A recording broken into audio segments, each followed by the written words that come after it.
মধ্যবিত্ত পরিবারের একজন সুগৃহিণী হয়ে উঠতে লাগে অনেকখানি পরিশ্রম প্লাস উপস্থিত বুদ্ধি। তো চলো আজকের ব্লগটা এখান থেকে স্টার্ট করছি। আশা করছি আজকের ব্লগটাও তোমাদের খুব ভালো লাগবে।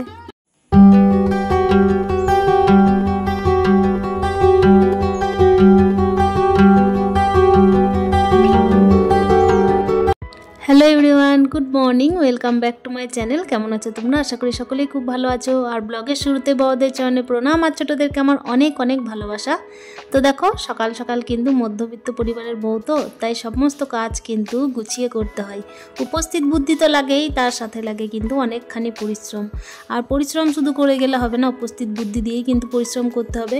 কেন কি শুধু তো মাত্র হাউসওয়াইফ নয়, একজন সুগৃহিণী হয়ে ওঠার সাথে সাথে কিন্তু আমি একজন মা, সেটাও কিন্তু খেয়াল রাখতে হয় সবসময়। তাই টাইম ম্যানেজমেন্টের ব্যাপারটা কিন্তু সবসময় পিছনে থেকেই থাকে। তো চলো এদিকে কিন্তু সকালের বাসি কাজগুলো সেরে নিয়েছি। বিছানা টিছানা গোটানো কমপ্লিট, প্লাস হচ্ছে ঘরের ভেতরে ঝাঁটগুলো কমপ্লিট। বর্ষার টাইম তো একটু যেন উঠোনটা স্লিপ না করে যায় বা শ্যাওলা পড়ে যেন নোংরা না হয়, তার সাথে হচ্ছে নোংরা হওয়ার সাথে সাথে এই যে মেঝেটা দেখছো, উঠোনের মেঝেটা হচ্ছে একেবারেই কিন্তু শান বাঁধানো, তো সেটাই কিন্তু স্লিপ করে যাওয়ার ভয় আছে। সেজন্য আমি ঝাঁটা দিয়ে প্রত্যেক দিন কিন্তু পরিশ্রম হলেও একটু বুদ্ধি খাটিয়ে ঘষে ঘষে পরিষ্কার করেই দিই। এটা না করলেও নয়, কেন কি নিজেও একটু সেফটি থাকা দরকার, তার সাথে হচ্ছে বাড়ির যারা আছে তাদেরও কিন্তু সেফটির খেয়ালটা রাখা কিন্তু আমাদেরই কর্তব্য। ঘর সংসারের কাজের সাথে সাথে কিন্তু একটু বুদ্ধি খাটিয়ে করি কাজ। কেন কি বলতো, সংসারের কাজ সামলাতে সামলাতে একটুখানি তো অভিজ্ঞতা হয়েই যায় ধীরে ধীরে, বলতেই পারো। আমি নিজে যে অনেক কিছু শিখে নিতে পেরেছি সেটা কিন্তু নয়, অনেকের কাছে অনেক বুদ্ধি লাগিয়ে কিন্তু কাজ করার চেষ্টা করি। আসলে অনেকের বুদ্ধি আয়ত্ত করার চেষ্টা করি বলতে পারো। এক্ষেত্রে আমার নিজের বুদ্ধিটা কিন্তু অনেকটাই কম মনে করি। এই ক্ষেত্রে অনেকের কাছে দেখি আমি অনেকে আরও বেশি বুদ্ধি খাটিয়ে কাজ করে, সেগুলোকে নিজের মধ্যে কিন্তু আয়ত্ত না করতে পারলে জীবনে অনেক কিছু শিখতে বাকি আছে এরকম মনে হয়। তো চলো এদিকের বাসি কাজ কিন্তু আমার কমপ্লিট হয়ে যাচ্ছে আস্তে আস্তে। এই যে বাসনগুলো পড়ে আছে সে সমস্ত কাজ সেরে টেরে আমি কিন্তু এবার স্নানে ঢুকবো। স্নান টান করে কিন্তু প্রত্যেক দিনের একই রুটিন যেভাবে চলে সেভাবে চলবে। তো তোমরা তো দেখেইছো আস্তে আস্তে প্রত্যেক দিন নিশ্চয়ই আমার রুটিনগুলো তোমাদের মুখস্থও হয়ে গেছে। এই 2 দিন যাবৎ কিন্তু প্রত্যেকের জায়গায় নিশ্চয়ই একটুখানি করে বৃষ্টিও হয়েছে। আর বৃষ্টি হওয়ার কারণে কিন্তু দেখছো গাছগুলো কিন্তু একদম তরতাজা হয়ে আছে, তাই না?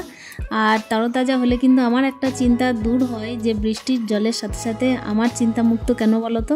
এই যে গাছগুলোর মধ্যে আমার আলাদা পরিশ্রম করতে হয় না। পরিশ্রম তো থাকেই সংসারের কাজে, কিন্তু আর একটা এক্সট্রা পরিশ্রম যেটা থাকে সেটা থেকে একটুখানি মুক্তি পাওয়া যায়।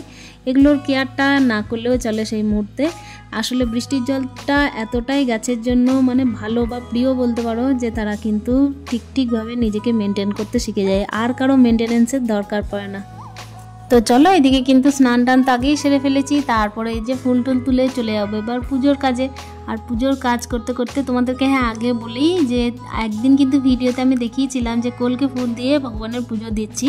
তো কলকে ফুলের গাছটা আমি কোন দিকে লাগিয়েছি দেখো, এই যে দেখতেই পাচ্ছ জানলার এই দিকে কিন্তু হাত দিলেই কলকে ফুলটা একদম আমি কিন্তু হাতের নাগালে পেয়ে যাই। আসলে এই গাছটা ঘরের মধ্যে কিন্তু লাগানোর জায়গা ছিল না, একটু বড় হয়েছে, তারপর কিন্তু জানলার পিছন দিকে লাগিয়ে দিয়েছি। আর প্রচুর পরিমাণে ফুল দেয়, একদম ঘিয়ে কালারের, আর প্রচণ্ড সুন্দর লাগে দেখতে। তো চলো এবার কিন্তু আমি পুজোটা সেরে ফেলি, তারপর কিন্তু আস্তে আস্তে তোমাদের সাথে তো কথা হতেই আছে।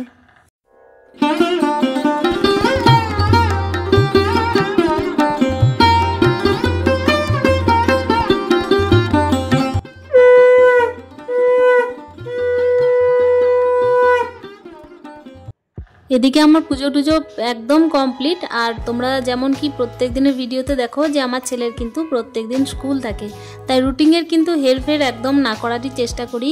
এতে কিন্তু আমার নিজের ক্ষতি, মানে সময়ের ক্ষতি আর কি। আর সময়ের ক্ষতি মানে কিন্তু পুরো সংসারটাই রেডেমেডে। তো চলো এদিকে কিন্তু সবজিটা কেটে নিচ্ছি, আর সবজি কেটে নিচ্ছি তার সাথে কিন্তু চিন্তা আছে ছেলের টিফিনের। আর টিফিনের মধ্যে কিন্তু আমি আজকে এমনি ফ্রুট দেবো, মানে আর কি যে সমস্ত ফলগুলো ভেতরে রাখা আছে ফ্রিজের সে সমস্তগুলোকেই কেটে আমি টিফিনের মধ্যে ভরে দেবো। সেজন্য কিন্তু আমি ভাবলাম যে না, আজকে ভারী খাবারটা নয়। ভারী খাবার বলতে ভারী খাবার তো প্রত্যেক দিনই খাই, আর আজকে কিন্তু তেলে ভাজা কোনো ভারী খাবার নয়। কেন কি বর্ষার টাইম আর গরমের টাইম বুঝতেই পারছো, তাই প্রত্যেক দিন কিন্তু লুচি ছাকাটাও ঠিক নয়। আর কি বলো তো, প্রত্যেকদিন লুচিটা আমি ছাকি না, তবে হ্যাঁ 2-4 দিন গ্যাপ দিয়ে দিই, কিন্তু লুচিটা ছাকি। আসলে আমার ছেলে না রুটি একদম খায় না, তো সেহেতু কিন্তু আমাকে একটু ছেঁকে দিতেই হয়। তো চলো দিয়ে কিন্তু রান্নাটা করে নিচ্ছি। রান্না করছি দেখো পটলের ভাজা আর কি বানাচ্ছি, তার সাথে কিন্তু বেগুন আলু সয়াবিনের তরকারি করব। সয়াবিনের তরকারি আমার ছেলে কিন্তু প্রায় খায়, প্রায় বলতে তুমি বলতেই পারো যে সপ্তাহে কিন্তু 3 দিন হয়তো খাই। আসলে সয়াবিনটাও প্রচণ্ড পরিমাণ ভালোবাসে। মাছ তো একদম নাকে ছোঁয় না, হাতেও ছোঁয় না, নাকে গন্ধ নেয় না, সেই জন্য কিন্তু আমি একদমই মাছ ওর কাছাকাছি নিয়ে যাই না। আসলে খাবারটা তো নিজের রুচির ব্যাপার, আর ওই জন্যই কিন্তু পরিশ্রম হলেও একটু বুদ্ধি কাটিয়ে আলাদা করে দিই। আর দেখো এখানে কিন্তু এই যে নোংরাগুলো পড়ছিল আর কি, তেলের নোংরাগুলো, তো সেটা একটুখানি মুছে দিলাম। একটুখানি কড়াইয়ের ধারগুলো যদি মুছে না দিই, তাহলে দ্বিতীয়বার যে রান্নাগুলো করব তাতে কিন্তু তাপ পেয়ে চারিদিকে পুড়ে যাবে, আর সেটা দাগ থেকেই যাবে, আর যে পরিষ্কার করবে তার কিন্তু কষ্টের শেষ থাকবে না। সেই জন্য কিন্তু একটুখানি বুদ্ধি আর পরিশ্রম লাগিয়ে কাজগুলোকে করে নিতে হয়। তো চলো দিয়ে কিন্তু তরকারিটা করছি।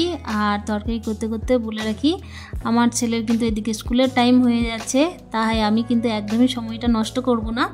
এদিকে দেখো মশলা কিন্তু আমি বেটেছিলাম, সামান্যটুকু মশলা বেটেছিলাম, আদা জিরে বাটা, তো সেটা দিয়ে কিন্তু লঙ্কাটা আমি দিইনি, ওই জন্য ওপর থেকে ভেঙে দিলাম। আর এদিকে কিন্তু ছাদের মধ্যে বৃষ্টি মনে হচ্ছে আসবো টিপটাপ করে বৃষ্টি পড়ছে, সেজন্য কিন্তু আগের দিনে যে সমস্ত জামাকাপড় ছিল সেই সমস্ত কিছুকে নিয়ে চলে এসেছি।